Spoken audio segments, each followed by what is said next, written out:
Halo pemirsa, selamat malam. Indonesia sudah mampu melalui tahun 2013 dengan rapor yang cukup memuaskan.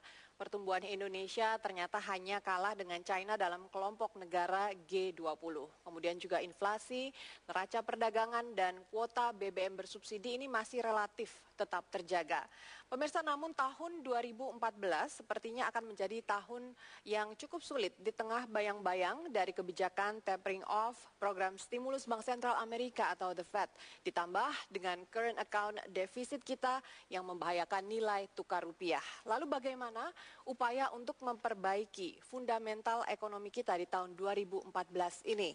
Bersama saya Frida Litwina, inilah Economic Challenges Special Indonesia Outlook 2014. Tahun 2014, fundamental perekonomian Indonesia masih dihadapkan pada pilihan-pilihan yang sulit. Tapering off Bank Sentral Amerika akan terus membayangi nilai tukar rupiah, sementara neraca perdagangan bisa dipastikan kembali defisit akibat dihentikannya ekspor bahan mentah. Karena itu, diperlukan perekonomian yang lebih prudent, diantaranya dengan memaksimalkan potensi daerah yang selama ini sering dianggap membebani, terutama pasca otonomi daerah. Lalu, bagaimana mengintegrasikan pembangunan daerah dengan pembangunan nasional di tengah sistem birokrasi yang tidak efisien?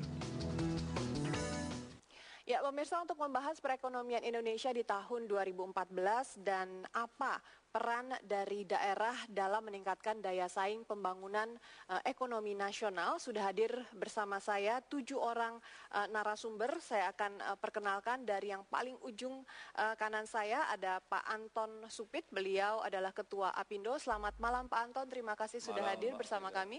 Di sebelah Pak Anton ada Pak Isra Nur, Ketua APKASI, Asosiasi Pemerintah Kabupaten Seluruh Indonesia. Selamat malam Pak Isra dan terima kasih.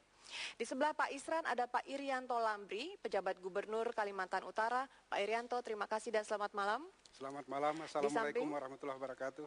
Waalaikumsalam. Di samping Pak Irianto ada Pak Rias Rashid, beliau adalah One Team Press Bidang Pemerintahan dan Reformasi Birokrasi. Pak Rias, terima kasih dan selamat malam. Selamat malam. Di sebelah Pak Rias ada Wakil Menteri Keuangan, Pak Bambang S. Brojonegoro. Pak Bambang, terima kasih juga Pak. Selamat malam. Selamat malam. Di sebelah Pak Bambang ada Pak Prasetyono Wijoyo, beliau adalah Deputi Bidang Ekonomi dari Kementerian PPN atau Bappenas. Pak Pras, terima kasih dan selamat malam.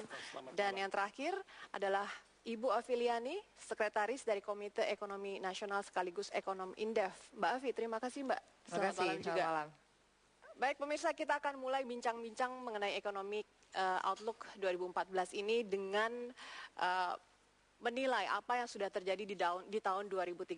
Pak Bambang, saya mau mulai dari Anda. Pak Bambang, di tahun 2013, performance dari Indonesia, walaupun ada gonjang-ganjing di tengah tahun, tapi ternyata menjelang akhir tahun cukup stabil, walaupun nilai tukar rupiah kita cukup lemah dibandingkan dolar.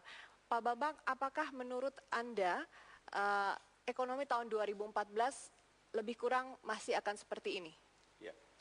Terima kasih. Pertama, mungkin kalau kita melihat kinerja dari perekonomian 2013, memang kalau dibandingkan dengan apa yang kita harapkan di awal tahun, tentunya ya ada sedikit yang di bawah estimasi. Nah, tapi memang yang kita juga harus pahami bahwa kondisi 2013 dan nanti 2014 itu adalah kondisi di mana kita tidak mungkin lagi bergantung kepada quantitative easing atau monetary stimulus dari Amerika. Ya, karena ketika monetary stimulus itu diluncurkan 2009, 2010, semua negara yang kategori emerging economies termasuk Indonesia itu menikmati manfaat. Yeah. Karena itulah pada saat yang sama commodity price juga harganya naik luar biasa dan kita menikmati masa-masa di mana pertumbuhan kita bisa sampai 6,5%, inflasi juga sangat terkendali di bawah 5%, ditambah current account yang surplus. Ya. Nah, meskipun sebagian juga berasal dari dalam negeri. Jumlah dari stimulus yang dikeluarkan oleh pemerintah Amerika itu kan tidak sedikit, puluhan miliar dolar setiap bulannya. Betul. Nanti kalau tiba-tiba dihentikan, menurut spekulasi pasar, mungkin setelah Bernanke turun nantinya, apakah ini akhir tahun ini ataukah nanti di awal tahun 2014, itu kan pasti ada dampaknya. Dan selama ini pemerintah Indonesia sudah berusaha melawan dengan menaikkan tingkat suku bunga dari BI rate. Namun kalau dilihat dari performance rupiah, apakah ini memang hasil yang diramalkan oleh pemerintah ataukah di luar harapan pemerintah? Ya, pertama mengenai kemungkinan dicabutnya atau kalau kami melihat, pertama Bernanke memang akan turun, tapi penggantinya adalah semacam deputi gubernur seniornya di Federal Reserve, yaitu Janet Yellen. Nah, Janet Yellen ini boleh dibilang punya konsep yang sama dengan Bernanke. Artinya, kalaupun nantinya memang quantitative easing ini perlu dihentikan, karena memang sudah tidak perlu, pertama dia harus melihat dulu kepada patokannya. Ya, misalnya, apakah unemployment Amerika itu sudah 6,5% misalnya. Padahal sekarang unemployment itu sekira 7,2%. Jadi butuh waktu cukup banyak untuk bisa didorong ke 6,5%. Kedua, pandangan Janet Yellen adalah lebih kepada penarikan secara bertahap. Dan tentunya melalui forum G20, Indonesia, demikian juga India, kami sudah menyuarakan bahwa perlunya namanya koordinasi kebijakan. Kita tidak minta Amerika untuk mengikuti apa yang kita inginkan, tentunya tidak mungkin karena mereka punya kepentingan sendiri. Tapi paling tidak, buatlah kebijakan yang juga memperhatikan dampaknya terhadap negara lain.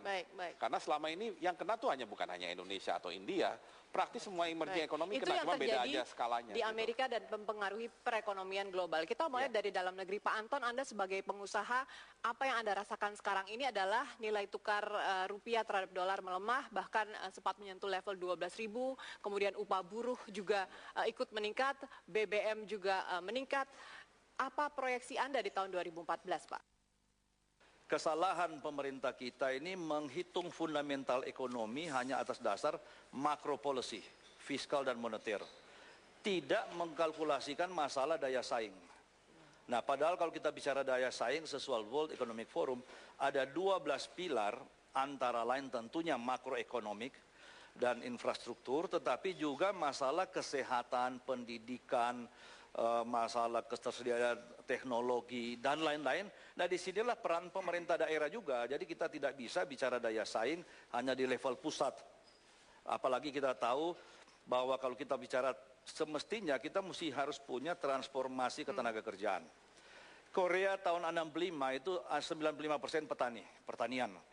Sekarang ini 4% pertanian, 20% manufacturing, 70% dari services termasuk IT. Nah, sekarang siapa yang merencanakan ini? Itu yang saya sangat risau. Peranan Bappenas sudah tidak ada. Padahal kita membutuhkan ada satu pusat yang memang mengatur. Sebab kalau daerah kan punya agenda sendiri-sendiri. Jadi Pak Anton, singkatnya saja nih Pak, pengusaha melihat 2014 akan lebih sulit dari 2013 atau ada kemudahan-kemudahan tertentu yang dilihat ada celah sehingga lebih baik? Yang tidak menghadapi pemilu saja kita pusing, menghadapi apalagi demo buruh yang jangan lupa sudah tahun ketiga.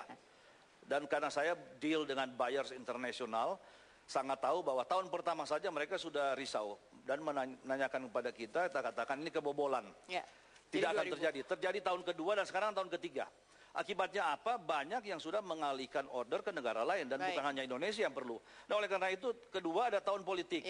Di mana kita lihat para elit politik juga tidak pusing dengan kemajuan ekonomi. Yang penting saya duduk. Kita bicarakan Pak nanti mengenai pemilu 2014 tentunya dan bagaimana pengusaha harus waspada. Namun di segmen berikutnya Bapak-bapak dan Mbak Afi kita jeda dulu. Pemirsa tetaplah bersama kami. Economic Challenges akan kembali sesaat lagi.